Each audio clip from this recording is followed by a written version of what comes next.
So question must have made a great impression on me. You must understand that prior to 1987, my literal and clear recollection of these experiences were fleeting, fragmentary, and in many cases, jumbled. I can easily see where this lack of structured recall can and does cause a kind of mental exasperation among many former abductees. To be sure, some have ended up in mental institutions, while a few others, in desperation, have taken their own lives. After giving considerable thought to this factor concerning abductions, I've come to the conclusion that the earlier in life the abduction, the least likely the abductee is to lapse into a psychotic state. Why? I'm not a psychiatrist, but this is roughly the conclusion that I've reached. Most Westerners are born into family structures that either believe in or practice some denominational manner of Christian doctrine. Socially, culturally, and religiously, all of known life is restricted to and focused upon the earth, with mankind as the sole possessor and keeper of the conscious knowledge of infinity. The general consensus leads the average person to assume that we alone are uniquely the uppermost forms of God's creation. To even seriously consider the possibility that some more advanced life forms than our own may exist somewhere in the cosmos is an anathema to basic human conceptions. And after all of this lifelong orientation toward being the only celestial master, to suddenly be faced with the living, breathing evidence to the contrary is more than many humans are able to contend with, so they freak out. Even the most educated among us are often unable to consciously accept this fact because to do so would require a complete reassessment of all that we have come to believe and accept. It's not that the ancient biblical and historical writers have tried to hide past visitations because they haven't. It's only that short-sighted religious interpretations and mistakes in logic have suppressed this evidence. To have such a preconceptual bubble burst before their eyes and their sense of reasoning would, for most, be an unbearably traumatic thing. On the other hand, children are not generally as traumatized by such encounters. A number of factors contribute to this. Age. The child is yet too young to have assimilated and developed a definite conviction upon religious and philosophical things. Orientation. Most children, especially modern day kids, are used to movies, books, and tales of things with high fantasy content. So children are much more likely to accept and deal with the reality of other worldly visitors.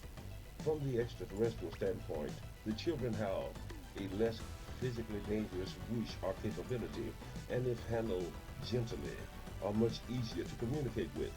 For the most part, children are honest in their emotions and opinions, so the aliens are able to gain some insights into the human experience, which is rarely possessed by the adult abductees, and physically open sensations which are unique to children.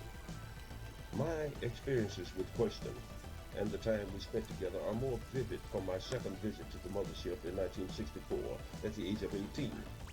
When I first saw him tagging along with Tan, Nella, and myself, I asked Tan what he was, as I could not attribute his looks to any one Earth creature. Tan did not give a species name for him, but simply said that he was a friend animal who would keep me company and talk to me and see that I didn't get lonely. Later, when the creature and I got to know one another better, I named him Question, mainly because his origins are to me a question and because he has a needling habit of answering a query with a question of his own, and also because I find his personality to be basically one of an offensive, wise-ass sort. I'm sure that I considered murdering him on a number of occasions. When I first set eyes on him, my attention was tuned to him immediately, probably because he stood out from the other beings by being the only one of his kind around. In description, Question is definitely a mammal who is of the marsupial order, a pouched animal. He stands about 3 feet tall and probably weighs about 40 pounds. His lower body is shaped something like a kangaroo or jackrabbit, with the huge feet and an upright posture. His upper body is equipped with short simian arms with four-fingered hands, which he uses in a human-like fashion. He has a large, flat, beaver-like tail, which is covered with bushy hair. With the exception of the tail and the shaggy, floppy dog-like ears, the body is covered with short, smooth, gray-brown hair, while the protruding stomach and waist-level pouch are covered with short, smooth white hair. His head is somewhat long, sloping forward into a rather broad, wrinkled forehead. The eyes are large, deep brown, with drooping eyelids, one more than the other, thus giving the eyes a perpetually sleepy and subtly devious expression.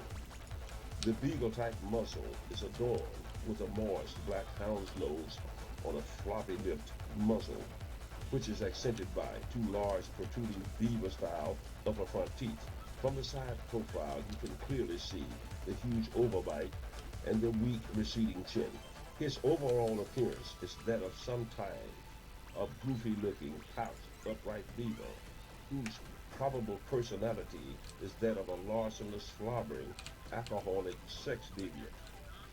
However, according to Tan, Question is true to be obvious what the parakeet is to humans. That is, he is a creature capable of mimicking the speech of his master, but knowing nothing of the true meaning and complexities of intelligent reasoning.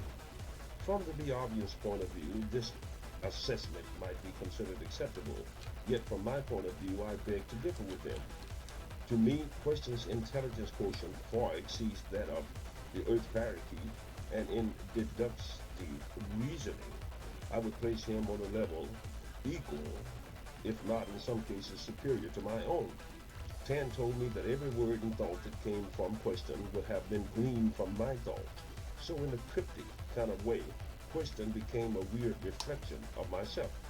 I don't know if it was done on purpose, but the creature seemed to have focused upon that part of my personality which tend to grate on people's nerves. The sarcasm, the crude humor, sprinkled with smatterings of grudging comradeship. I'm one of those people whose bark is for the most part worse than his bite. To the narrow-minded or unobservant person, my cutting jibes and wisecracks have an unsettling effect and may make them angry. But it is basically my way of testing the nature and fortitude of their inner beings. If they pan out, then they really get to know me, and in their eyes I become lovably hilarious, which makes me want to puke.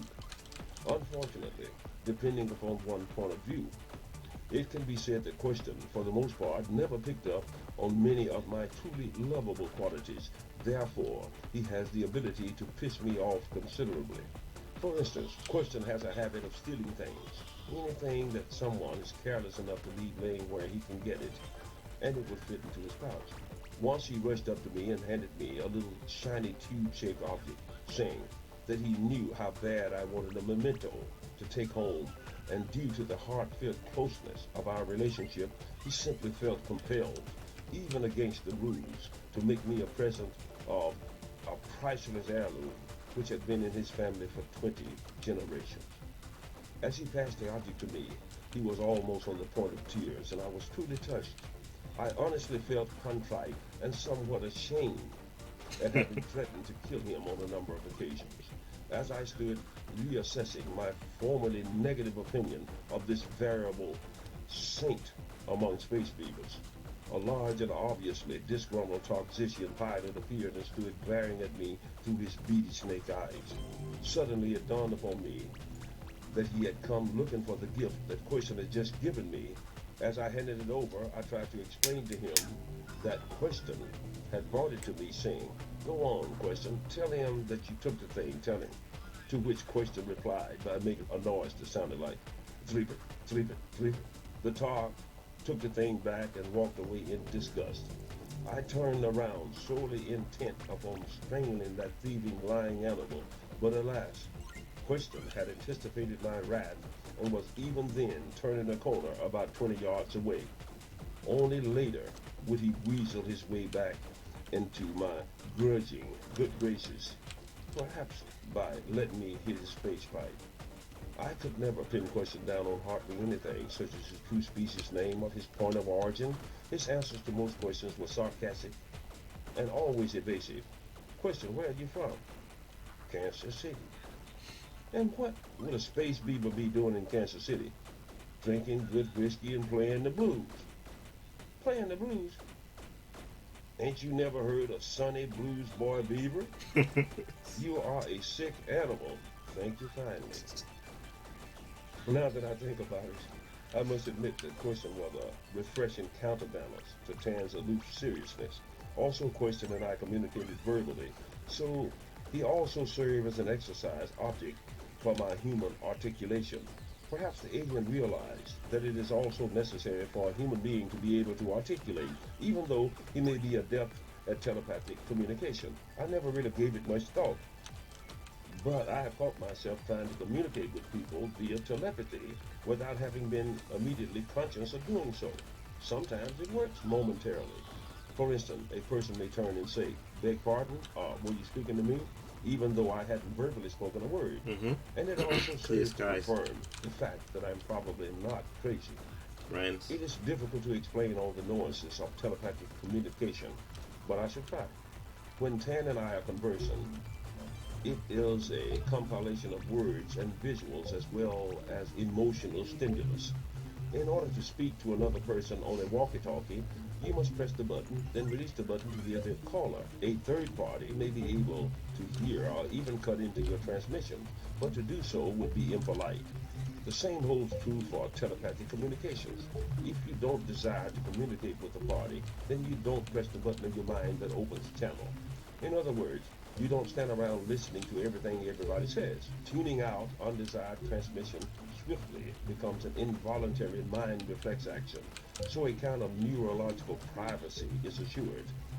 I hear Tan in English when we talk, but should he be conversing with Nella or someone else, if I cut in, I hear them in their own language, which I cannot understand. When you are speaking to another person using your voice, sometimes what you say is not really what you mean. But with telepathic transmission, it is very difficult to hide the true meaning of what you are saying. This makes it a much purer form of communication than is verbal. For instance, if I say to Tan that most politicians are full of shit, he immediately perceives my meaning, which is that I don't consider most of them to be honest and forthright individuals. It also means that they are primarily concerned with manipulating while enriching themselves. One short expression via telepathy can convey a lot of things. Yet if I should attempt to comment upon subject matter, the complexity of which is beyond my ability to decipher, then he will probably also be left wanting. It is hard to explain bigotry to Tan because of the subject's complex motivations, and because he himself has no natural predisposition towards such sentiments. In order for him to comprehend the sensations of an ejaculation, he has to actually tune in to my feelings as I made love to a number of hybrid females aboard the mothership in 1964. He can pick up on the meaning of pain if I pinch myself while speaking on it. Pinpointing colors is easy if something bearing the color you are describing is around for visual stimulus. If I say that I'm feeling blue, and at that moment I have the emotion, he is able to equate feeling blue with the emotion of sadness. This is the manner in which I have literally taught the human experience to Tan over the years. Once Tan had satisfactorily learned something, he would not forget it. And he had the irritating habit of starting a conversation at precisely the point that you left off, perhaps 8 or 10 hours before. Maybe I'd forgotten that conversation altogether because I may have considered the subject matter dumb shit in the first place. Yet in order to refresh my memory, Tan would give me a rerun of the dialogue, his and mine, leading up to the point where the conversation was terminated. Sometimes he would crack me up rerunning some part of our former conversation, because when I was younger, dear listener, I was not adverse to the occasional use of what may be termed an expletive deleted. The word itself may not have been funny, but to watch him say it with all seriousness was funny. Strangely, or perhaps not so strangely, Question can comprehend my meaning much easier than Tan can. Yet I mustn't forget that Question's personality is just a derivative of my own, and to this day, I can't truthfully say that Question cares one way or another, or if my friendship actually means anything special to him. In fact, Question was the one who suggested a number of things which could have gotten me in trouble with my host. He stole things and was not adverse to lying, which he could do with a straight face. He is greedy and stingy, not to mention selfish and unfaithful. For instance, I saw two Targ pilots sitting together and commented on how fortunate I was to be able to witness such highly evolved creatures of a different sort, to which Question retorted, yeah, big shit, a couple of lizards wearing tennis. Question was never serious about anything, or was he? The elastic capability of Question's pouch is considerable, and he may have it crammed with any number of things at a given time. However, he was more likely to have a cache of food items than anything else, the most common of which being a kind of flat, dry brown, yellow, or green wafer. Every once in a while, when he thought you weren't looking, he would pop a wafer in his mouth and consume it by making a crunching, smacking sound. If I would turn and look directly at him, he would quit and try to look innocent. He used this surreptitious method of eating in a sickening attempt to keep me from asking him for one of his wafers. If you press the point, he will say something like, you'll spoil your dinner. This stuff is too scientifical. Sorry, but that was my last one. Or, these wafers are deadly to humans and born-again creatures. On one occasion, I startled Question as he attempted to pop a wafer into his mouth and he dropped the piece. Swiftly, I picked it up and tasted it. The taste was similar to an unsalted cracker with a slightly onion indication. I found the wafer not unpleasant, but certainly it doesn't warrant a sneak eating habit. Once 10, Question and I were passing a complex of different sized spiral doors. Tan explained that their purpose was a system of depressurization which enabled them to launch delicate instruments into deep space. That day, Question had been particularly obnoxious, so I tried to get Tan to flush Question out into space for purely scientific purposes. I explained that I wanted to see if their instruments could pick up Space Beaver screams as he tumbled violently toward the sun. On another occasion, I tried to get him to demonstrate their quick freezing process on Question. I even went so far as to say that it was a universal custom of friendship on Earth to turn little furry creatures like Question into Davy Crockett hats. But try as I may, I was not successful in getting him tortured and killed. Furthermore, I'm certain that I will have the misfortune of seeing him again when I return to the great ship. Another factor of Question's personality is his insatiable curiosity. It seems that he was forever exploring surrounding machinery and antagonizing the numerous robot drones that constantly skitter about performing some menial task or the other. Particularly active are those little drones that go about changing the numerous booster rods in various places. These energy rods are about a foot long and are cylinder shaped. They resemble an arm-sized glass tube that glows a dull blue, red, or yellow and has notched metal couplers at the end. A kind of utility drone goes about at a rapid clip, removing the used and replacing them with fresh rods. The drone would whiz up to a group, 3 to 6 rods, give a 180-degree turn on the rod, and change them one by one. It would remove one rod and set it in a pre-programmed spot, pick up and replace the fresh rod, and then pick up and store the used rod. The whole process takes about 15 seconds with each rod group. Now this is where questions comes in. On several occasions, I've seen him swiftly jumble the new and old rods during the drone's operation. Apparently, the drone is not programmed for the contingency of someone messing with this process, but it can distinguish between a new and used rod. It also seems puzzled that the rod is not in its proper slot or sitting in a prearranged spot. After about a minute or two of this perplexing unaccountability, the drone goes into something which can only be described as an electronic tizzy, bordering on an electro-nervous breakdown. It then seems to send out a distress signal which causes a more complex Autobot to presently appear, at which point Question cuts out like a mass space beaver on wheels. On 2 occasions, the complex Autobot attempted to follow him, but Question lost him in the jungle of the Hyborian garden. If Question suddenly slid around the corner and ducked behind me saying, "Cheese it, the heat," I know that he had done some more dumb shit. Can you imagine how this made me feel? Here was I, a noble and humble representative of my species, sworn to uphold the exalted principles of humankind, liberty and justice for all and all that good shit. And through no fault of my own, I was stuck with a klepto-psychotic space beaver as a sidekick whose main preoccupation seemed to be to try to get me in trouble. Question might have been funny if he hadn't been so pathetic. The closest Question ever came to actually getting me into trouble was the time that he deceived me into getting high on his space bike. Then, while I was under the influence of the mind-boggling space drug, he talked me into helping him steal a flying saucer. It happened in this manner, and I caution the reader to bear in mind, though honest to a fault and self-effacing in my humble refrain.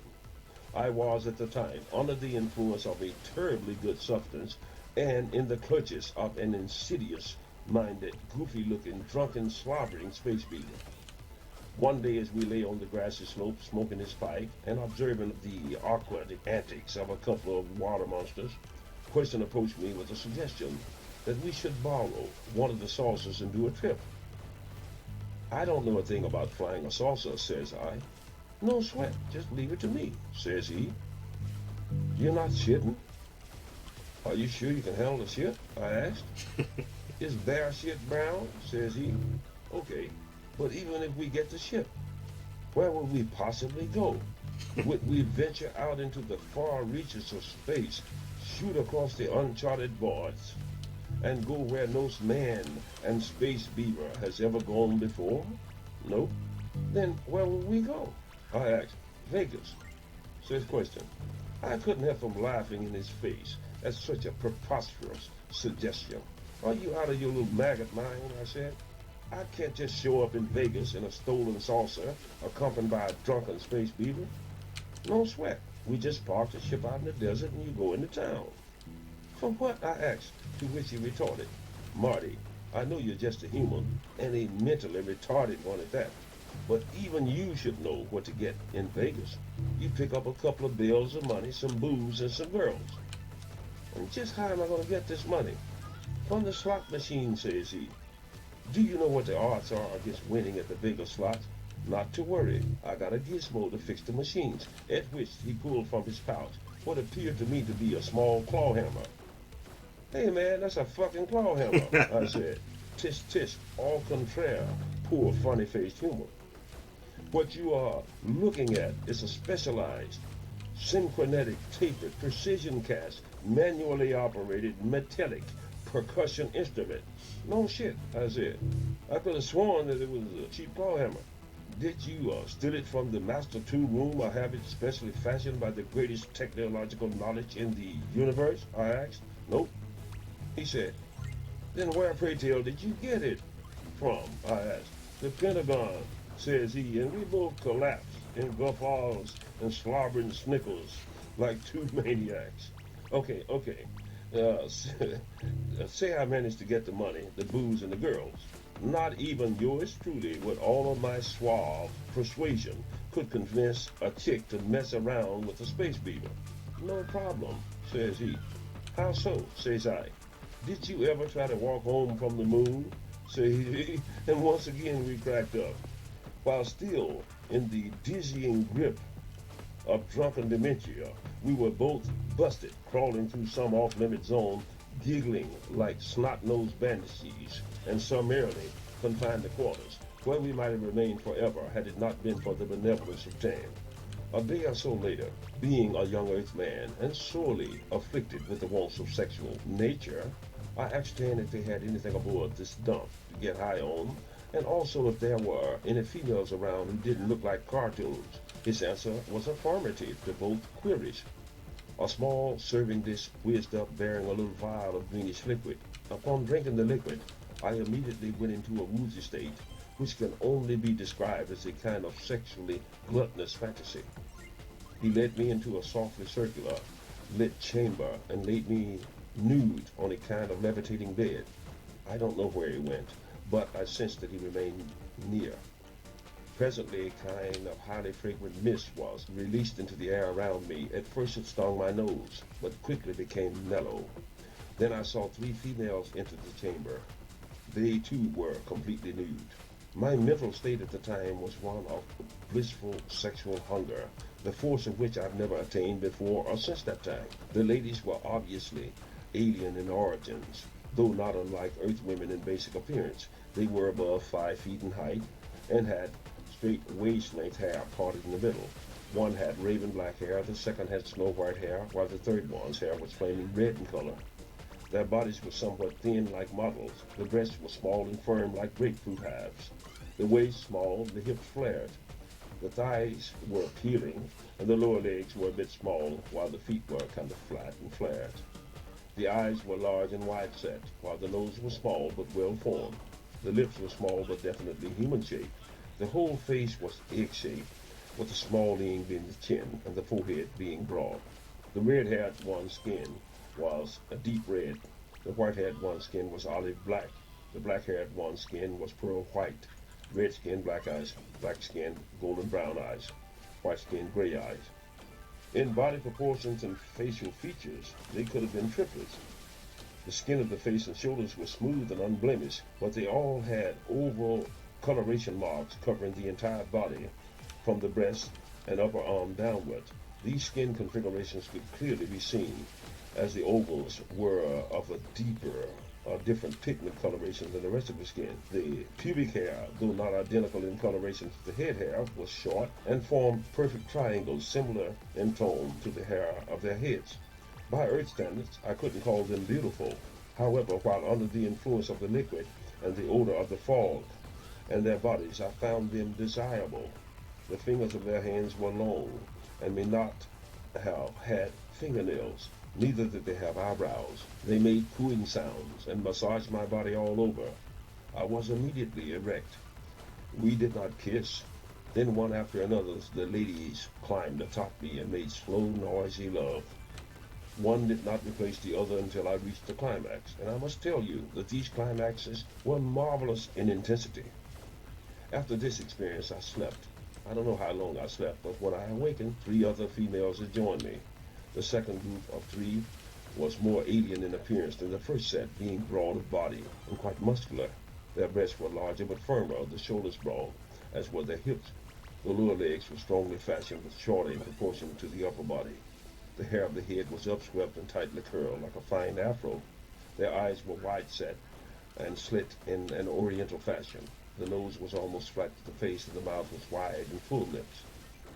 The thing that stands out more than any other about these females is the fact that they all had small, sharp canine teeth, or vampire teeth as I call them. During our lovemaking, they bit me with these teeth. I could feel the sharp tingle of the bites on the insides, my upper arms, and the inside of my thighs. I don't think they drew blood, as I couldn't find any obvious bite marks or skin breaks later, but I can't be sure. All the females assumed the dominant position in our sexual activity. There were two sets of the long-haired ones and two sets of the short-bored lush ones, equaling 12 different partners altogether over an estimated period of 72 hours or thereabouts. Later, Tan told me that he had also experienced the sensation of my climaxes, but had to tune out after about the sixth one. This was in 1964. When I was taken back to the Great Shift in 1975, I had the pleasure of being shown at least 6 of my offspring, not in person, but via video scan from the home planet Biave. They looked more human than their mothers, but still possessed enough of the extraterrestrial characteristics to make them look lovably weird, with big heads, large round eyes, and small Tweety bird mouths. There were 3 boys and 3 girls, and they were all dressed in jumpsuits and slippers of varying colors. They were accompanied by adults who appeared to be full-blooded humans, including a white lady whom I recognized as being a pilot back during Lindbergh's time. She hadn't aged at all. The children were a bit shorter than their 10-year-old Earth counterparts. Some were playing with what appeared to be rather complex toys, and at least one boy was stacking play blocks using telekinetic power. Watching them brought tears to my eyes. I was told that I would someday be able to see them again in the flesh. However, they will no doubt be adults at that time. I explained to Tan that it would be considered rather freaky on Earth for a person to get off on watching another person screw. I understand that the pleasure he sustained paralleled my own, and he didn't have to do any of the work. After we got busted trying to steal a ship, they shook Question down and confiscated all of his non-food trinkets, including his space pipe, which he said had been in his family's for many generations, but which he had probably just recently stolen from some unsuspecting space junkie. After that, he couldn't even get near a robot drone without setting off some kind of alarm, and this made him a repulsive companion to be with for a while. A Tark busted him with his hand in the Tark's carrying unit and sicked a drone on him. They put him temporarily in a force field cage, and Tan had to get him out.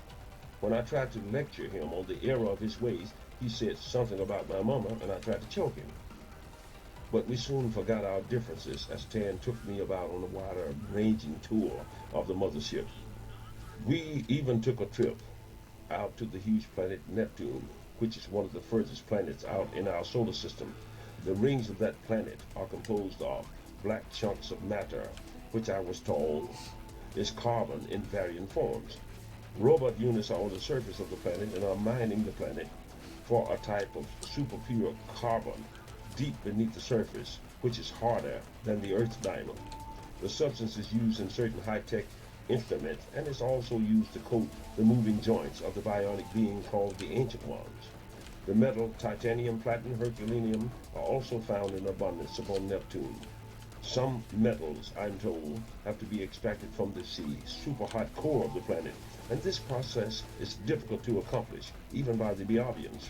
While remote drones may be controlled in the Earth's atmosphere by a master guidance system out in space without much difficulty, this is much more difficult on or beneath the surface of Neptune because of the violently powerful electromagnetic forces in the atmosphere of that planet. So the robot units are sometimes almost entirely independent during their pre-programmed operation. Saturn also represents problems in this respect because of the violent turbulence on its surface. Also, deep space is not always neutral in action and reactions. Out in the voids, there are huge electrocarbon zones where a great amount of electromagnetic and fissional disturbances occur. On occasion, a remote or even manned ship will lose contact with the mother base while exploring these zones of creation clouds, as the aliens called them. The Biavians have successfully charted at least 6 other galaxies and know of various forms inhabiting them. Yet, as I've stated before, even the Biavians have not discovered or communicated with all of the life forms in the Milky Way galaxy alone. So in this sense, their knowledge is quite limited. Let me tell you, I personally met a true galactic traveler who is from a galaxy other than the Milky Way. He, as close as I can remember his name, is called Agenmum, or the Great Agenmum. Tan told me as I awakened one day that he wanted me to meet someone and that I shouldn't be afraid as his appearance would be fearsome to me. He was right.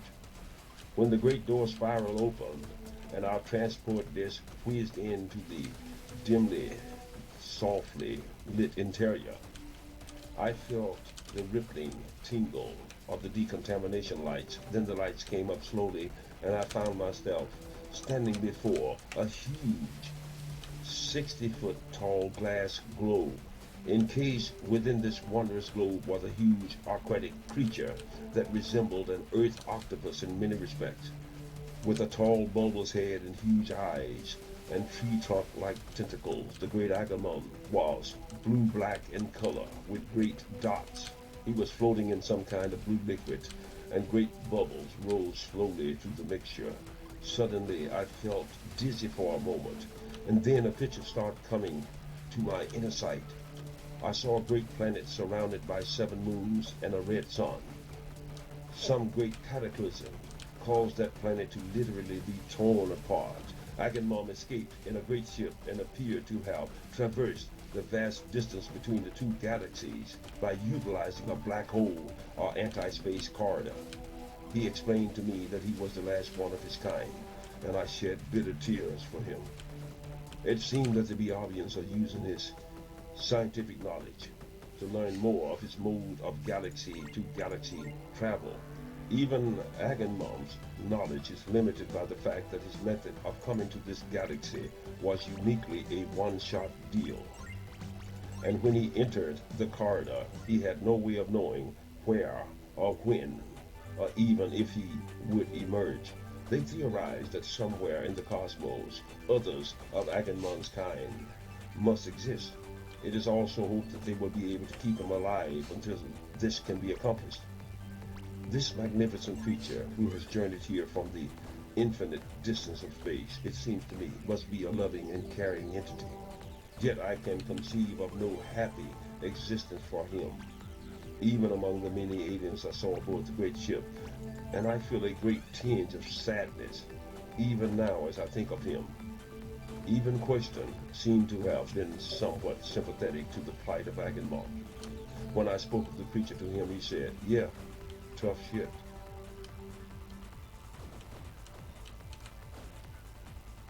Chapter 6. Inside the Alien Mind. For many years, people have witnessed flying saucers cruising our skies, and on more than a few occasions, certain people have actually come into physical contact with the occupants of these ships. Generally, the extent of the being-to-being communications between the abductee and the spacemen has been quite limited, so any information as to the nature and purpose of the aliens, minds, and motives have been fragmentary and speculative. Where did they come from? What do they want from us? These questions have plagued mankind down through the ages, yet, to be truthful, we have indeed been given some insight into the minds of these visitors from time to time.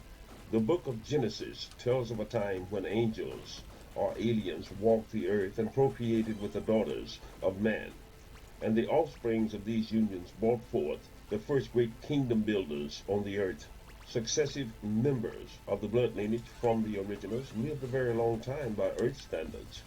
When reading the biography of these generations, we find that this longevity diminishes with the infusion of more and more human blood.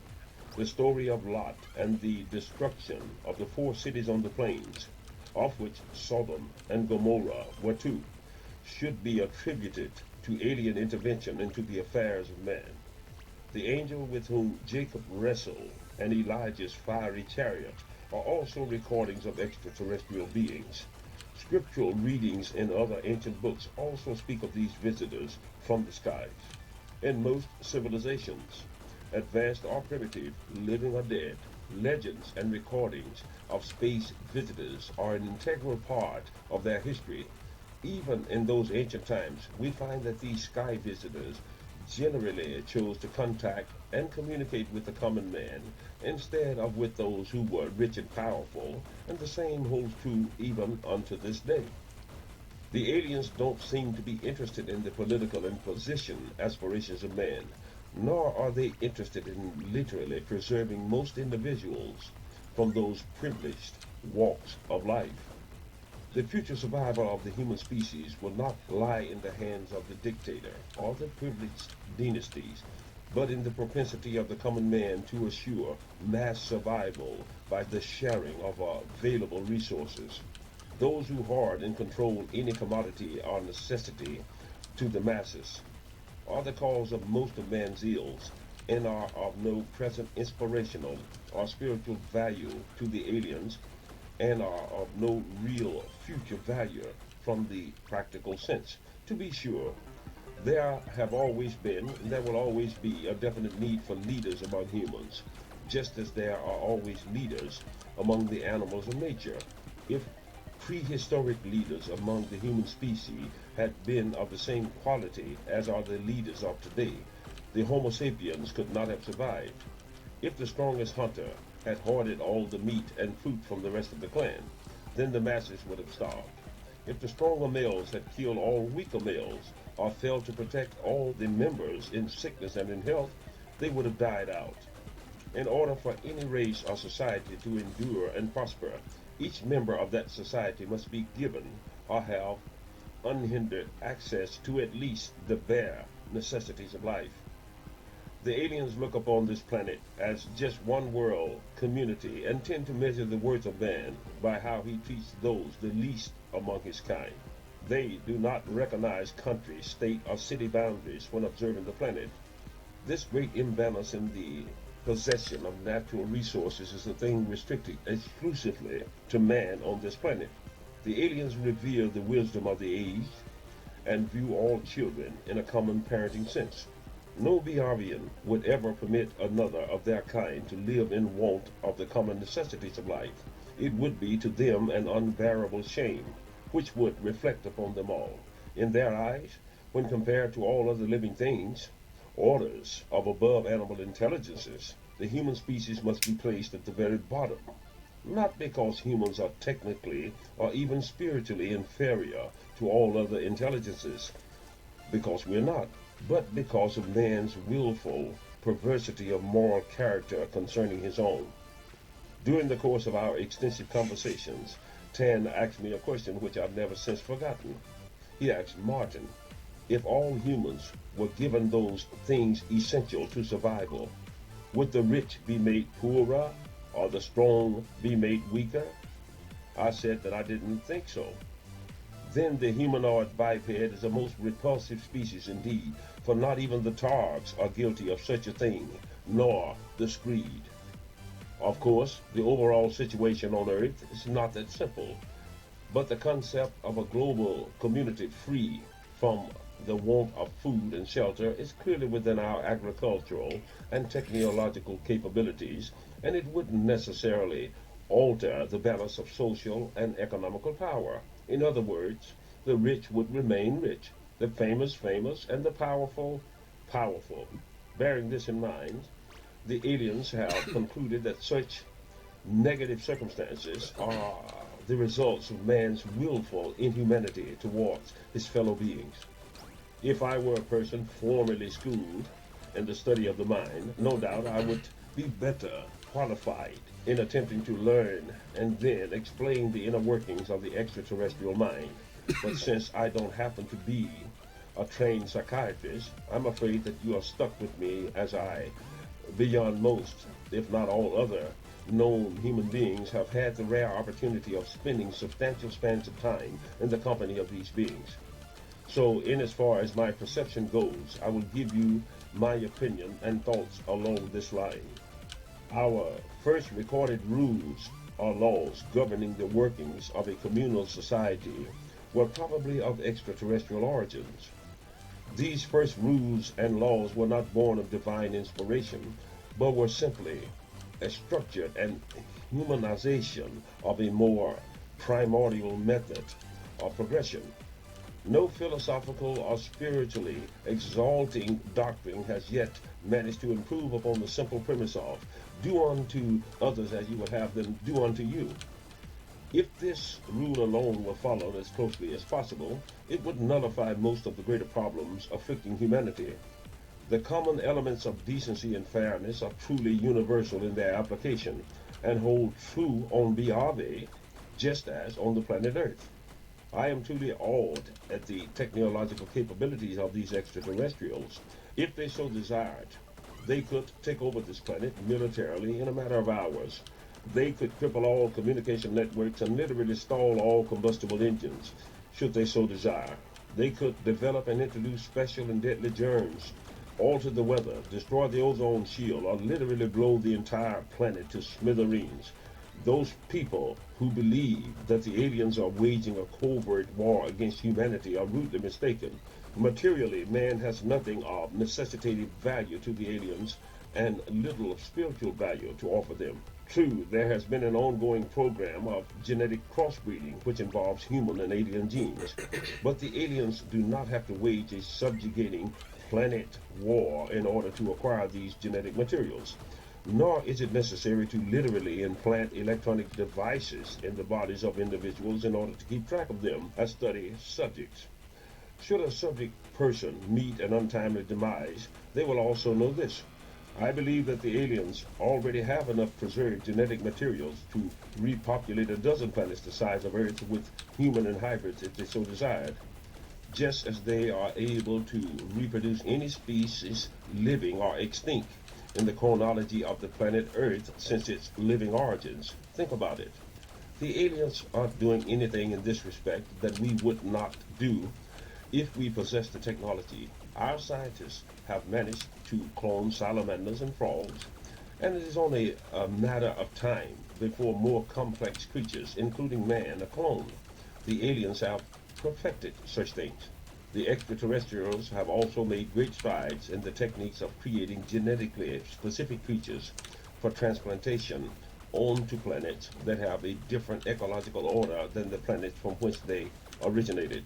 In this way, certain aliens are continually adding to the already abundant life in the cosmos. The Earth is but one among many celestial bodies which have been altered in this manner. The experiments aren't always entirely successful. The Homo sapiens are the end result of a number of mammalian biped attempts and one of the most successful, yet on the vast scale of time. Man is thus far the shortest lived of any species which has ever dominated this planet. In other words, humanity is yet in its infancy as an evolutionary subject. In man's favor is the fact that technologically his advancement has been phenomenal. Yet, if he had access to all of the historical recordings and knowledge that have been deliberately destroyed in the past by one set of consequences or another, we would even now be establishing ourselves on other planets. Or we would already have succeeded in completely destroying our species via one destructive means or another. The miracle is not that we have come to be, but that we still are here. On a number of occasions, down through history, the aliens have found it necessary to intervene physically into the affairs of man in order to ensure humanity's survival, both morally and physically. The celestial rule of non-intervention, as is presently practiced by the Beovians, has not always been in effect. There was a time when man, or the most civilized and advanced segments of humanity, was genetically closely intertwined with that of the celestials.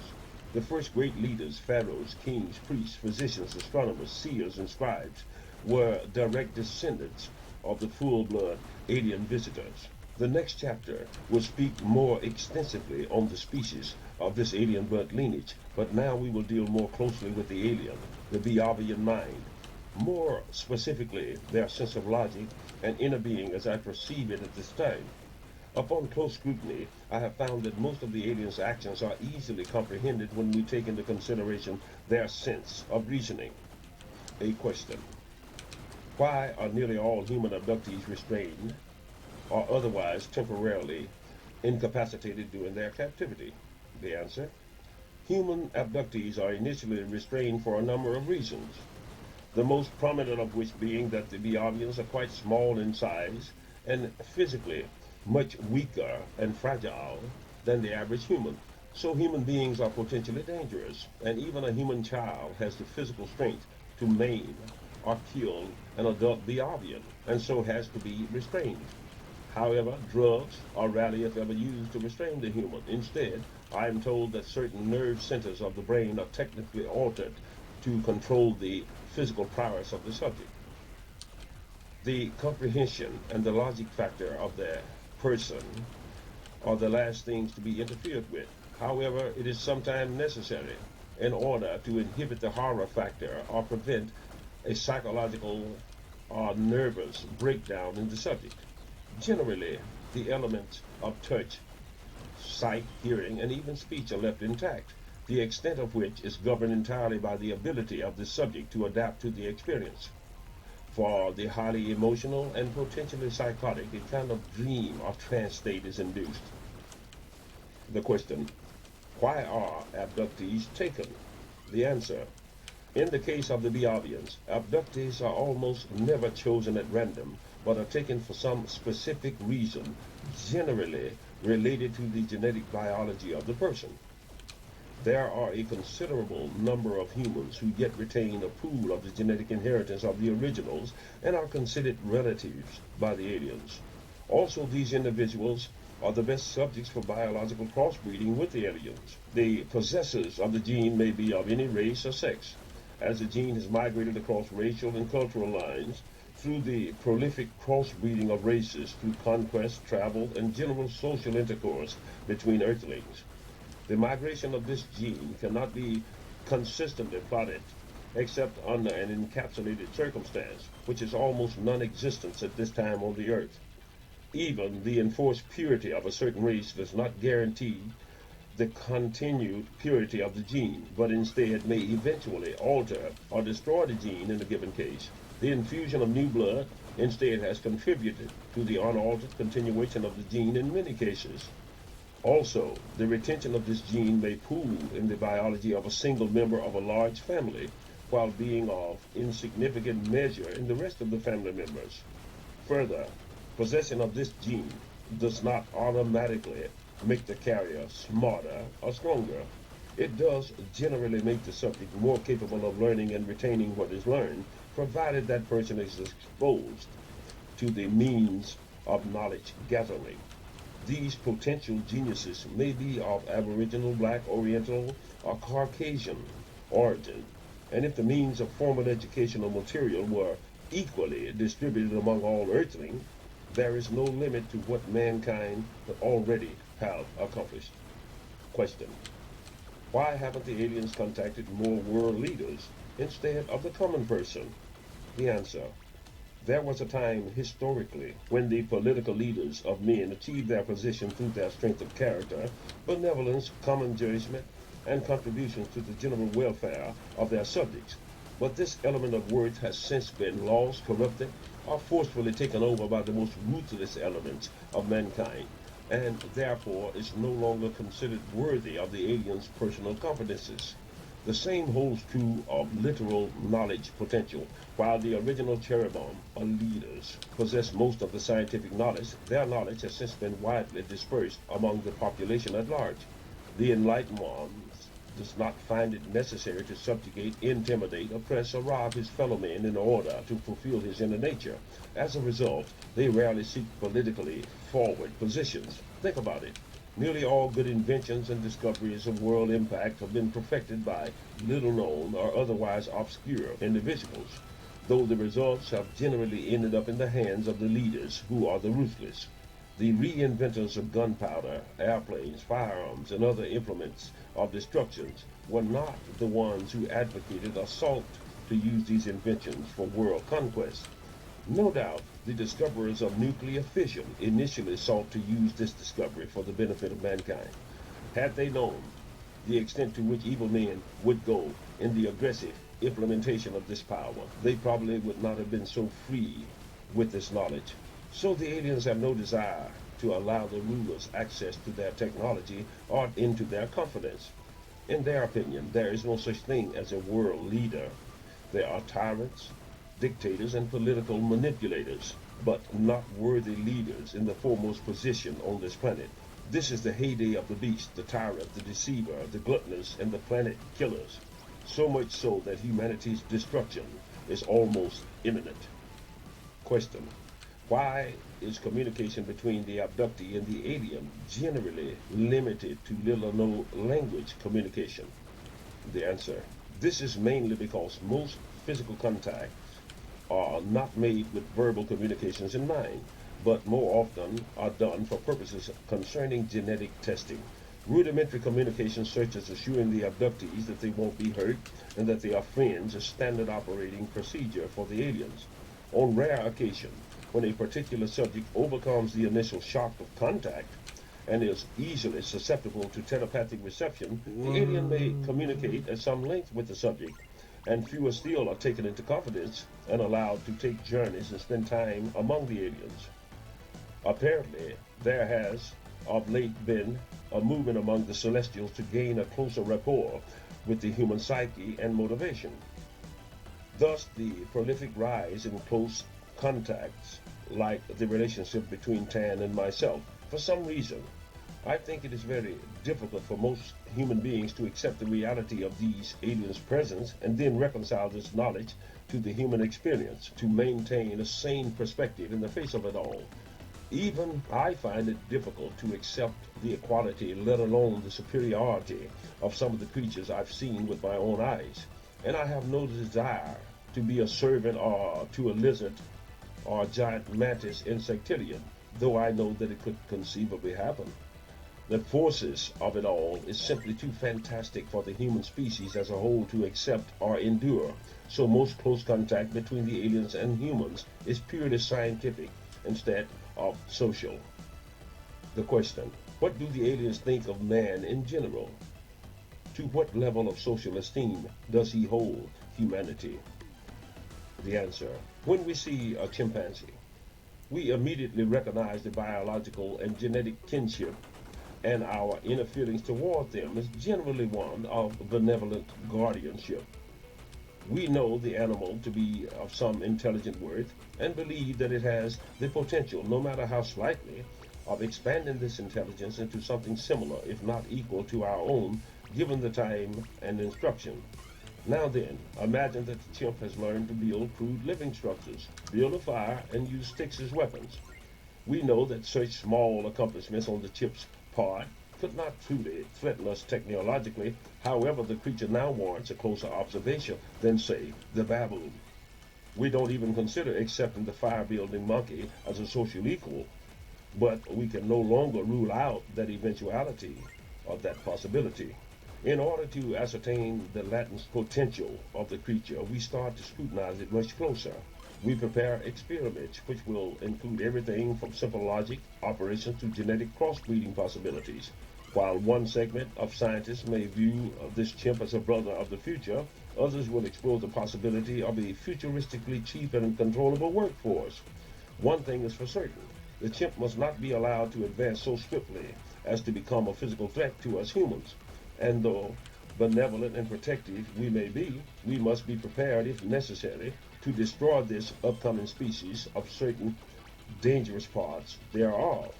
Perhaps we will decide to scrap the project altogether and destroy only the fire builders, while allowing the original jungle ones to endure, or the meek ones. Perhaps this is not the best description of how the aliens look upon us, but it is probably close. However, owing to the great diversity of intelligent life forms in the universe, the aliens are no doubt more flexible in their propensity to accept extremely different kinds of beings than we are. Hell, we haven't yet learned to accept another human being of a different race, tribe, or skin color. Man is far too dangerous to be accepted into the universal community, but not so insignificant as to be totally disregarded either. There is always a chance that man may chance upon some scientific breakthrough that could make him a threat to his neighbors in the Milky Way galaxy. The question, why don't the aliens step in and prevent man from literally destroying the ecology of this beautiful planet? The answer, the aliens, in my opinion, do not hold any dictatorial aspirations toward any other intelligent species in the cosmos. To do so would be to set a negative precedent for other powerful intelligences in the cosmos. Perhaps in some far quadrant of this galaxy, far away from the seven who are here, there are interplanetary civilizations at war with one another. But just like here on Earth, have come to treaty agreements with our fellow man and clean out certain territorial spheres into which others may not enter and beyond which we will not go. Then, on a larger scale, so has the universe been so dissected. If you are a warlike life form, do not tread on this part of the galaxy, lest you be utterly destroyed by the seven. The Earth falls into the Beovian sphere of protection and territory. In this part of the galaxy, where we do not conquer and subjugate lesser evolved planets like Earth. We wonder why, in the face of all the war, famine, and pollution on Earth, don't the aliens step in and change things? This is the impression I get. As I have said, the aliens take the rule of non-intervention on a global scale seriously, and the aliens do not look upon time in the same manner that man does. Tan was a young male adult when the cities of Sodom and Gomorrah were nuked, and is yet a young man by the Beovian measure of age. Man's preoccupation with the destruction of his fellow man is as old as the primordial order of the survival of the fittest, and yet This is the first time in man's evolutionary ascension that he has within his grasp the technological power to destroy all human life on this planet. The aliens are aware of this, and so they have decided to save a portion of our species via direct airlift. Tan tells me that the A-bombs dropped on Hiroshima and Nagasaki were not the first incidents of nuclear destruction on this planet, but it was the first time that the human species itself had learned to split the atom. This great destructive force has been in the hands of man for only the slightest moment on the scale of measured time. It is no secret that man gained this power while at the very depths of his inhumanity towards his fellow man.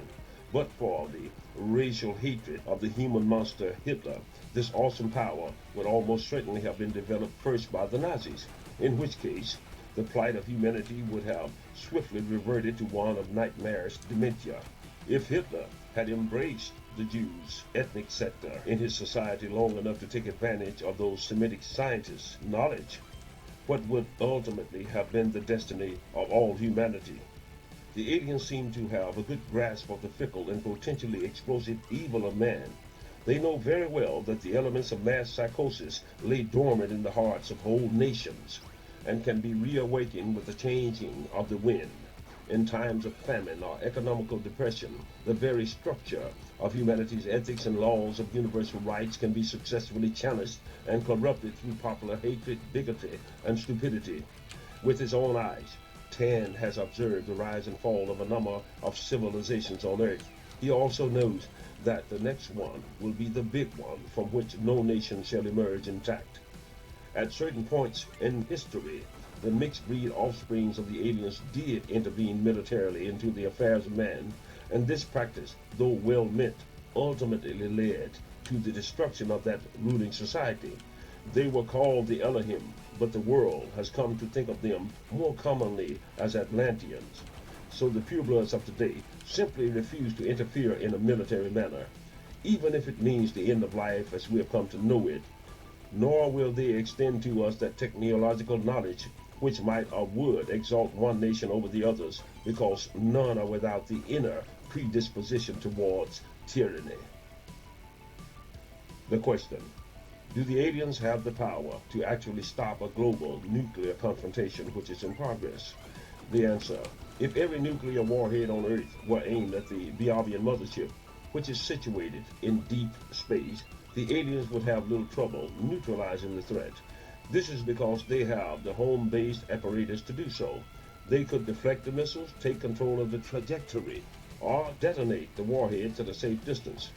If they knew that a nuclear confrontation was imminent on the Earth, they could prevent the initial firing of the missiles on both sides. But in doing so, they would be forced to disrupt the electronic communication network all over the entire planet without discriminating between the military and cities, etc. And the computer network upon which all of civilization is run would be literally wiped out or glitched beyond reasonable repair. All commerce, communication, and transportation would be knocked out. If the rockets were actually launched, not even the Biavians could safely deal with the problem. Even if the warheads were exploded after they breached the stratosphere, the resultant damage would irreparably injure the ozone layer and still disrupt the electronics of Earth. Small, lower trajectory warheads and cruise missiles would also wreak havoc. The aliens are very powerful, but they are not all powerful. There are limitations even to their technology. I got the impression that the aliens are not nearly as worried about the possibility of nuclear war as they are about the imminence of nuclear accidents, disease, chemical pollution, and ozone destruction. The combination of these things at their present level of contamination assures a terrible fate for humanity in the not-too-distant future. Scientists on Earth estimate that about 50% of the Earth's fresh water supply has been contaminated by pollutants. But the Biavians put this percentage at about 90% of water presently in use by humans, and this level of chemical contamination continues growing daily. The aliens know that we have the technology and the brain power to develop alternate and cleaner sources of energy, the ability to scientifically control the population explosion, and the Accra resources to feed the starving nations. Yet they also realize that our varying differences in religious, political, and social orders would make such an undertaking very difficult.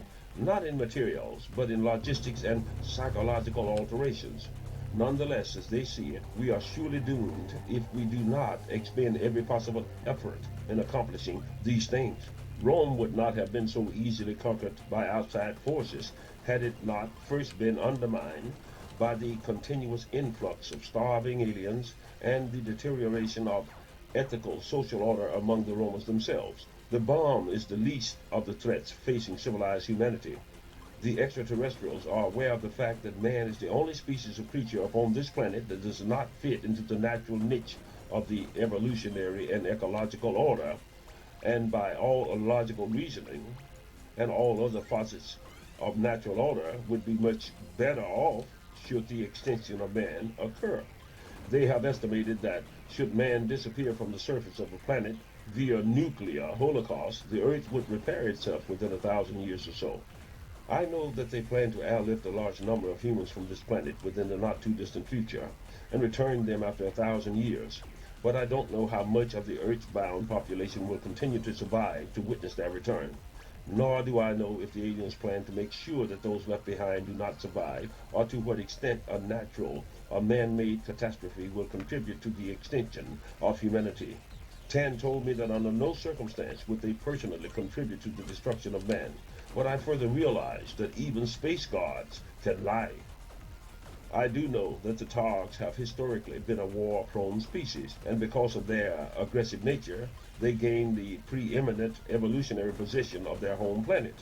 I suspect that in order to have done so, they had to have eventually destroyed all other ascending species on that same planet, and I shudder to think what might be the fate of Earthman if his destiny were left to the Targs alone.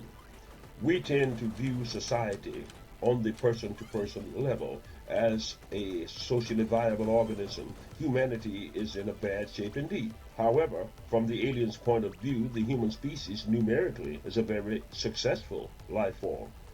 The insignificant numerical value of one-on-one abuse, the mass murderer, robbers, and arsonists is lost upon the alien's overview, since such antisocial things almost never transpire within their society's experience. The question: what makes mankind so interesting to the aliens?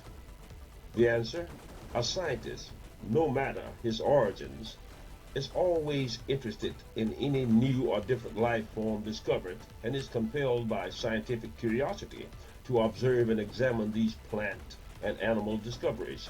However, to the Biavians, the human species holds a slightly greater significance. First, because man personally removed himself almost entirely from the ecological evolutionary order of all other living things on this planet, and secondly, because man is one of the few species in the galaxy who is genetically close enough to the Biavians to actually be crossbred with them. Third, man is destined, should he survive, to someday become an intellectual and technological member of the intelligence community of the Milky Way galaxy. The very existence of modern man poses for them an enigmatic question. Namely, does man owe his continued existence to the fact that he has learned to predominantly overcome his social, political, and religious differences? Or does humanity yet thrive simply because he, prior to this time, did not possess the means to completely destroy himself? Historical data tends to support the fact that humanity would have destroyed itself long ago, or at least have subjugated and enslaved all weaker human beings had the means been possessed. Now that man has the bomb, is his continued survival owed to the fact that the possession of this technology is not yet universal? The alien data is yet incomplete on this question. Because of the abundance in the cosmos of all manners of precious metals and emeralds, and because they have no difficulty producing enough food substance or building living structures for all of their fellow beings, the aliens are hard-pressed to decipher man's sense of logic concerning fellow humans. When they have a social or logistical problem, they immediately get together and solve it. Hunger and abject poverty are to them anathema to all logic when one has the means to solve the problem. To them it would be ludicrous and totally unworthy of rationality to allow a Biavian to live in want of medical care, shelter, and proper education. Remove all elemental wants, and crime becomes a rare anomaly instead of a socially malignant phenomenon. The Beovians realized that an intelligent society essentially is run and kept prominent by a relatively small number of individuals who form the nucleus of the scientific and governmental order, while the greater masses are the ones who physically fashion the dreams and inventions of the nucleus. In the Beovian society, this small nucleus is not a totally exclusive club in the sense that any Beovian who makes the grade in technological or mechanical accomplishments automatically becomes a member of this club. As I've said before, Beovians come in various skin color, but intelligence knows no pigment. The Beovians see man not only as illogical, impractical, and stupid, but also evil in his ways and motivations. He is at want to comprehend why man finds it more fulfilling to build more prisons instead of factories, and guns instead of schools, bombs instead of bread, and apathy instead of care. The Beovian's viewpoint is not born of some celestial benevolence, but of simple common sense. What manner of fools are we that we would live as prisoners in our own homes while being constantly victimized by those who commit crimes in order to acquire drugs when we could solve the problem tomorrow by simply making drugs accessible to the user, thereby wiping out the incentive to commit the crimes? Which is more costly to us, the production of the drugs or the building of more prisons and the hiring of more armed protectors? If they knew the meaning of the emotion, they would find man contemptible and not worthy of continued existence. In their eyes, a beautiful planet is being scrapped by a living intelligence malignancy called man. And to make matters worse, this creature called man knows better. In the minds of evil, greedy men, the reasoning is that if the world should gain universal peace and freedom from hunger, the population would expand at an even greater rate than at present. But this sense of reasoning, upon scrutiny, does not hold water. On the contrary, the highest birth rates are the exclusive happenstance of the poorest nations, while the lowest birth rates transpire among the most advanced societies. Better educated and well-fed people are far more inclined to see the merits of practicing birth control than are the poor and ignorant segments of all societies. The aliens don't understand the logic of denying a man a job and then condemning him when he steals. Stay locked in the creeping rot of transmitted diseases while withholding medical care or making needles easily obtainable to slow the spread by this manner. Spending billions on research to cure a host of cancers which are caused by the use of man-made chemicals in the first place. Deny all children a quality education and then gloat in the fact that they are ignorant. Express the wish for a cleaner environment while refusing to support research in the discovery of alternate fuel sources. The great farce of legal justice and political application. And they see religion as one of the greatest hindrances to sanity upon this planet. When Tan asks me the way of these illogical preoccupations of mankind, I can only shake my head and say that I am sometimes truly ashamed to be a member of such a repulsive species. I personally do not entertain the belief that man shall ever rise above his gluttonous and gullible dementia. I can't think of many reasons to justify the continued existence of humankind. The negative reasons outweigh by far the positive, and yet I am not too far gone to harbor the belief in miracles. Unfortunately, the aliens do not give sway to the credence of logic of such things as miracles. For them, there is no greater crime than to do dumb shit when you know and have the means to do better. The question: describe the aliens' mentality. The answer: the aliens are critical of man's obviously foolish shortcomings only in the analytical sense, while my assessments are more emotional in context. While I am repulsed at the bestial preoccupations of humankind, the Beovians tend to view the whole human organism as a shabbily run operation which does not adhere to the flow of common logic. I see the collective and concerted corruption, bigotry, and evil in man, but the Beovians see him as a fickle, enigmatic creature. They are not angry with man, nor do they hate him. They seem to get a lot of amusement, if not fun, in trying to figure out what the next move will be. or even to figure out why nations or governments choose to do a certain thing when it obviously calls for another. These aliens are not very astute in the philosophical sense. They hold firm to the premise that for every problem there's a solution. Often, the solution is too simple for the rational mind to miss. Then, when man, as usual, cannot or will not respond correctly to the problem, it disconcerts them no end. So Tan asks me to explain the why, and often my explanations is not sufficient to clarify the matter to his satisfaction. For instance, Tan observes a new building going up. A rudimentary scan of the structure shows the obvious flaws in the fabrication process. The concrete in the foundation and slab work is subgrade and lacks the proper steel binding. The superstructure of the building is composed of a low-grade and flawed steel. The electrical wiring is too fragile to carry the projected load, and the earth's tremor of 5 points on the Richter scale will cause the building to collapse. Within 10 years, electrical fires will be common, and the foundation will be rife with cracks. His question to me is, why would someone build such a death trap when the knowledge of doing it right is literally thousands of years old? Then I begin to explain to him about the kickbacks, the town politicians, the bribery of building inspectors, and the greed factor, which supersedes the care for human safety and other unsavory dealings.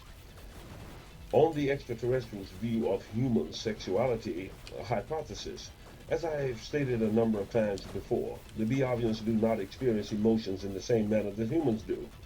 Their emotional plane seems to run on an even frequency, and their way of viewing things might be considered more machine-like in comparison with the human's way of viewing things.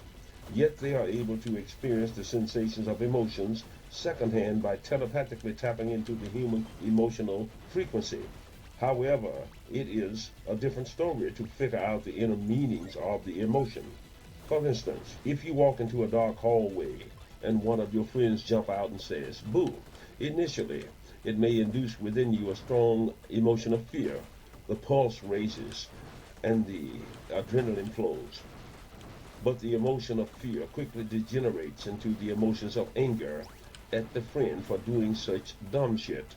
Then a mellow feeling of relief follows because you are now glad that it wasn't a real threat to your safety. If the aliens were presented with the same scenario, he would view it differently from the inception. His first reaction would be evasion as he assesses the probable danger of the situation. He would by now have recognized the friend and used proper force to nullify the threat. He would not have experienced either fear, anger, or relief as we conceive them. He would not have felt any measurable emotional thing one way or the other. The average person can watch the same movie over and over and still re-experience many of the same emotions he felt upon watching the same film. A Biavian could never be impressed twice by the same scenario because he knows what's going to happen. Yet, if he were tuned into your emotions, he too could feel the same emotions again and again. The difference being that you, as a human, can probably recall some of that same emotion again and again by simply thinking about the part that brought it on in the first place, while the alien cannot. For all intents and purposes, after the initial motion has diminished in the alien's mind, it is gone for good unless you are there to resurrect it for him. Strangely, telepathic transfer seems to be a one-on-one thing, in the sense that you can transmit the emotion to one alien at a time, and he in turn can pass it on to another, who can pass it on to another in a rippling effect type manner. I've seen this done by Tan in the great circular chamber as I lecture to literally hundreds of aliens. I could visually see a certain strong emotion passing among them and follow its progression as each alien responded with a shudder or some other visual sign in turn. If it was a really strong and interesting emotion, then it might make 2 or 3 or 4 circuits through the crowd with a kind of domino effect. Then they would discuss its meaning among themselves. The emotions of fear, anger, sadness, and delight are strong and distinct emotions, but the crowning emotional sensation of all is that of the sexual climax, and the aliens dearly love to absorb this emotional sensation. All emotions fascinate them, but sensual emotion seems desirable to them. The act of copulation in one form or the others is essential to the reproduction of any species. It is a biological function that comes as naturally as breathing, yet the Biavians have advanced technically beyond the necessity or ability of physical copulation. However, I believe that their ritual of two loved ones bumping foreheads produces within them sensations which are similar to the human's sexual climax. But a Biavian may live for hundreds or thousands of years before performing this reproduction ritual once, if ever, and not even the forehead bumping ritual is essential in the reproduction of Biavians. The laboratory cloning of Biavians is universally practiced among them, so the practice of experiencing the human sensual release via telepathy is apparently a way for them to practice safe sex, or at least reproduction-free sex. I've never seen a male Biavian completely nude, but judging from the close-fitting contours of their flight suit, the presence of substantial outer reproductive organs is not evident. Ergo, the alien seems fascinated with human reproductive organs. A scientific researcher is a scientific researcher regardless of his origins. The foremost intent of the researcher is to learn the manner by which the creature or thing under observation reproduces. Earth scientists are not capable of picking up the sensual sensations of the copulating subjects telepathically, but they would if they could. And the sexual sensations experienced, say, by a bull might easily become addictive to the observer, as the bull's sensations may far exceed those of man's in intensity and thus in desirability. I believe that I can safely say that the Biavians have a collection of sensual human material which easily far exceeds that of any one known earthly collection of same. The common explicit sex film found on Earth is a staged, choreographed affair, but the alien tapes are all candidly recorded examples of sexual methods practiced by every race, creed, ethnic group, gender, and tribe of this planet. They also have taped examples of all sexual fetishes and perversions not directly associated or essential to biological reproduction. I was shown excerpts from numerous sexual scenarios. I found a number of them to be highly to moderately stimulating, while others I considered repulsive. In the end, the assortment was narrowed down to the ones that stimulated me the most. First of all, I want to impress upon the reader that the holographic reproduction technology of the alien simulates reality to a factor exceeding 90%. The images are real to every sense but that of actual touch. If you stood within 6 feet of a couple making love without them knowing you were there, you could feel the airways of their motion, smell the aroma, and feel the heat of their bodies, and hear every word, sigh, and groan. This is the technical presence of the alien's tapes. Only when the images fades before your eyes do you again realize that the subjects were not actually there with you. Within hours of having observed a large variety of sensual material, I was recruited for the 3-day sexual marathon with a number of hybrid humanoid females. This was in 1964, and I was 18 years of age at the time. I can't say that the sexual participation was forced upon me against my wishes, as I was truly in a ravenous sexual mode at the time. However, I'm sure that I would not have found those females so sensually alluring had it not been for the introduction of a strong aphrodisiac mist and fragrance into the love chamber by the extraterrestrials at the time. On the other hand, once I had initially agreed to participate sexually, entered the love chamber and inhaled the mist, I was no longer capable of physically or psychologically backing out of the deal, because the mist served to magnify my sexual desires while rendering me physically weak. The females were obliged to assume the dominant role in the sex acts. I feel as if the Biavians deliberately sought to magnify the sensations of the sexual climax to the very pinnacle of its strength, just this side of fainting or cardiac arrest, so that they could pick up on it like so many celestial mind leeches. The aliens can visually record the sex act, but they don't have the power to record the emotions and sensations for playback. Thus, they have to have live subjects to experience emotions. In them, once the sensation is felt and Live passed, stream. it cannot be recaptured with their imagination. Maybe they don't possess the power of imagination to any strong degree. On several occasions, I literally telepathically had interface with Ted, and in that state, I could actually see the surrounding through his eyes. Somewhere in the mind link crossover, residuals of our thought processes got intermingled, though not enough to make me a space genius or to make him a human bare knuckle fighting lover. Yet enough of his personality lingered to give me a tangible concept of how his mind works. I swiftly came to the conclusion that it is much more fun being me than being him.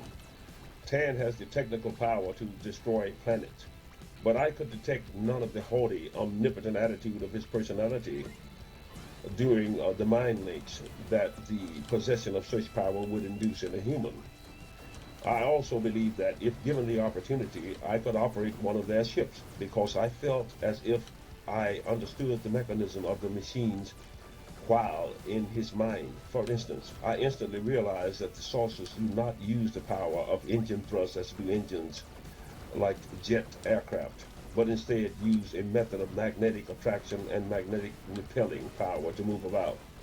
By manipulating the electromagnetic forces, the craft is able to go up, down, backwards, forward, or sideways, and the gravitational field within the craft remains a stationary force, almost completely unaffected by the surrounding centrifugal forces of gravity.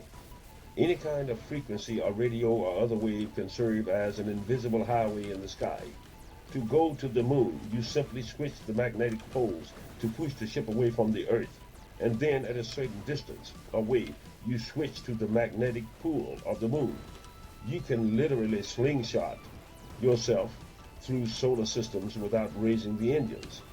I later learned that my sexual tryst aboard the mothership in 1964 served a purpose beyond allowing Tan and the crew to get their jollies.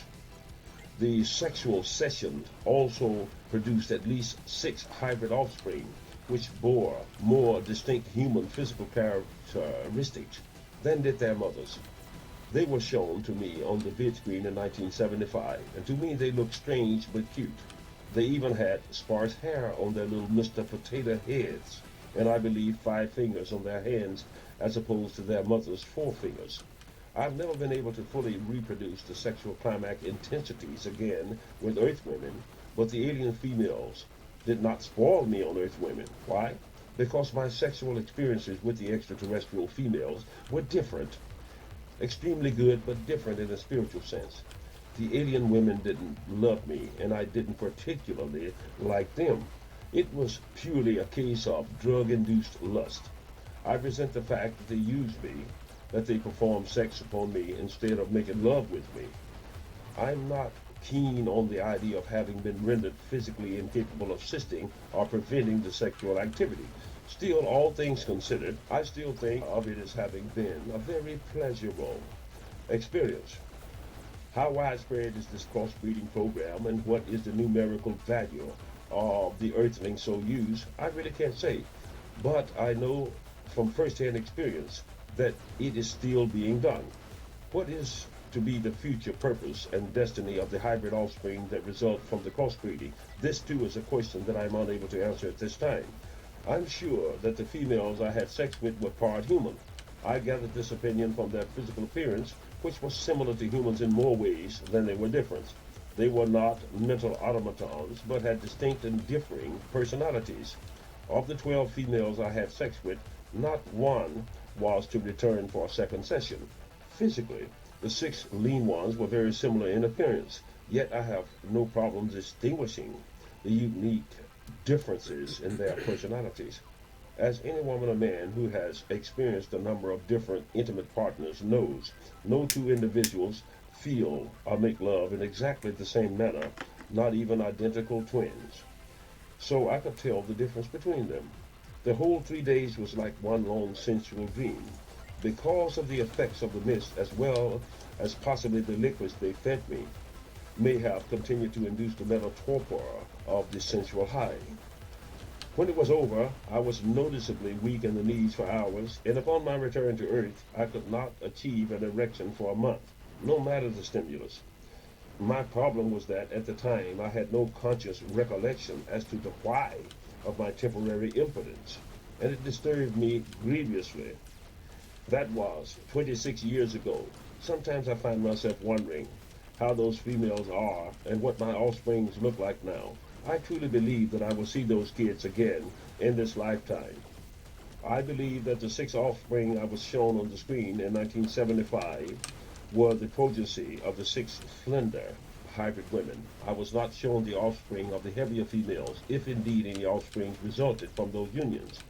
I could tell that the heavier ones were of a different racial genetic order than the slender ones, but I couldn't see any resemblance between them and any of the seven known intelligences aboard the ship. Could they be of some celestial race not represented in the number aboard the mothership? With a little imagination, I could easily conclude that the slender ones were of Biavian and human stock, just like the Biavian features were still visible in my alien offspring, though not as pronounced as in the features of their mothers. Aside from being humanoid bipeds, the heavier ones bore no true resemblance to any of the intelligences aboard the great ship. Then I stop and remember that Tan told me that different species of life are abundant throughout the galaxy, and no doubt that many other yet uncharted galaxies as well. Still, I would like to see those kids if they exist. I could love them, even though, judging from their mothers' looks, they've got to be some ugly little bastards. When I stop to think about it, I must inevitably come to the conclusion that the human gene has already been dispersed throughout the cosmos, if not in Homo sapien form, then certainly in the form of hybrids. I know that I have at least six offspring on the planet Biave, and I also saw other hybrid children there. During the study, they will ultimately know how much of the human population is heterosexual, homosexual, or bisexual, and to what extent certain fetishes prevail. From this study, they can correlate the relationship between sex and aggression, prejudice, and the underlying nuances of what we call moralistic persuasion. They will learn what sexual practices are acceptable on the mass level and which ones are frowned upon. They realize that man's sexual nature serves as the catalyst that motivates and controls the greater portion of his actions. Perhaps they are attempting to breed a more logical thinking and less aggressive man, and attempt to perhaps incorporate the physical strength and tenacity of the human being with the more astute mental facilities of the aliens. The subject of human sexuality did not occupy all of my discussions there, but it was definitely a subject that was given priority exploration. Chapter 7, Back in Time. There are Biavians living today who are 40 and 50 thousands of years old. This is meant literally.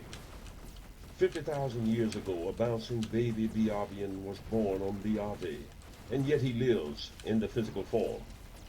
He has been physically cloned several times. That is, his original brain has been surgically transplanted from one aged body into a new youthful one, which was grown from genetic materials taken from him, his own original body.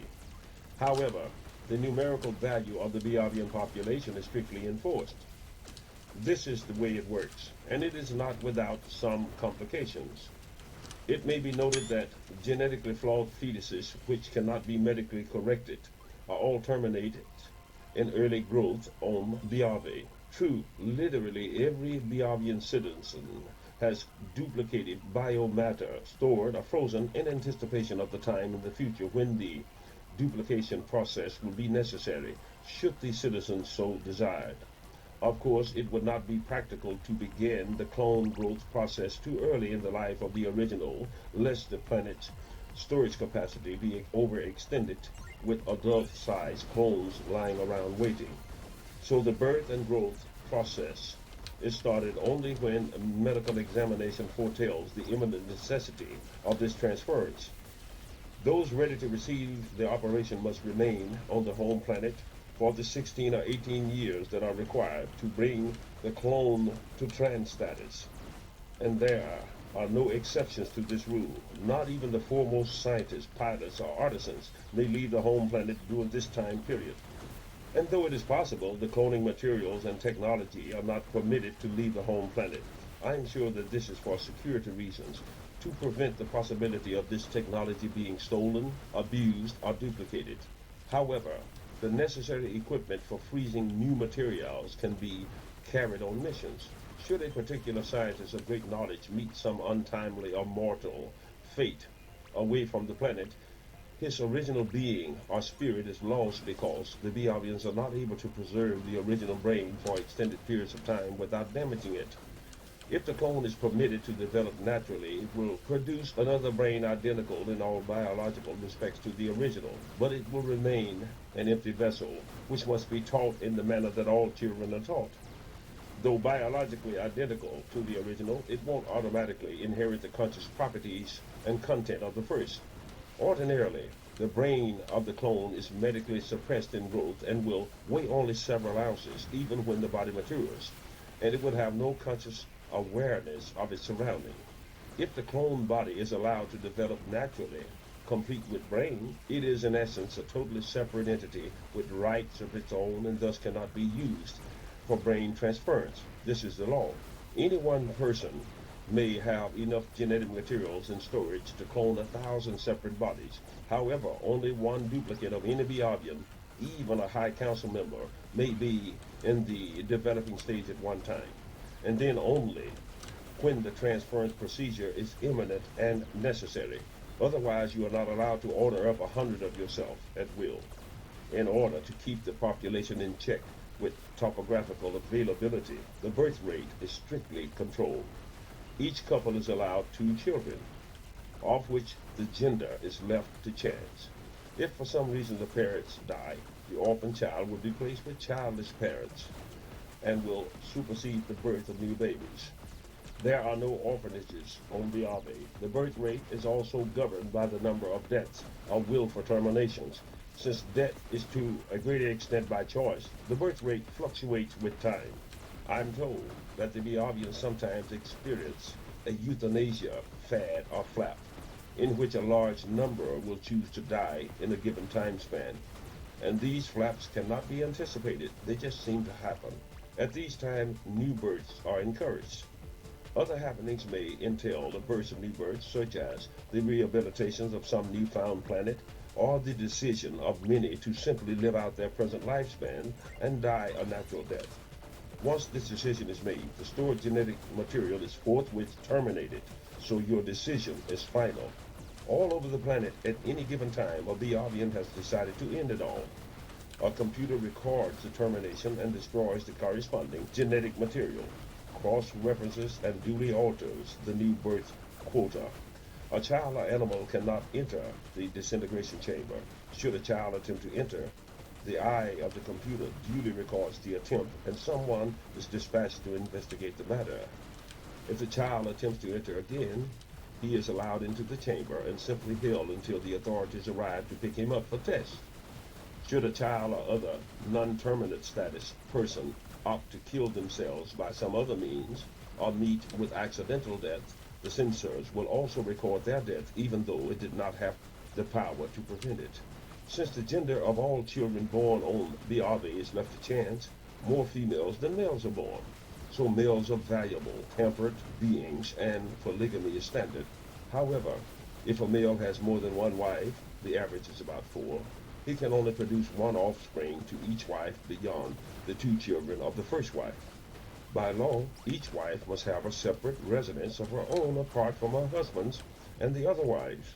In most cases, the wives' homes are built in a circle around the husband's house, which is in the center of a wagon wheel configuration. The children are common property and have free run of all the houses. Actually, the children are spoiled rotten even by Earth standards and are prone to manipulating the parents, as are all children. Strangely, a woman does not have to go through any legal procedure in order to leave her husband, but is required to inform him of her departure via computer before or after the fact. The divorce is duly recorded. Should she decide to return, she needs only his permission. If he refuses, then she can take him to court. Infidelity is not legal grounds to prevent her return, but refusing him her sexual favors is. Her inability to bear an offspring for him is not grounds to prevent her return, but her refusal to adopt is. And like Earth customs in a separation, A child generally remains with the mother, and so do her personal servants and companion robots, since their programs have become closely attuned to her wavelengths.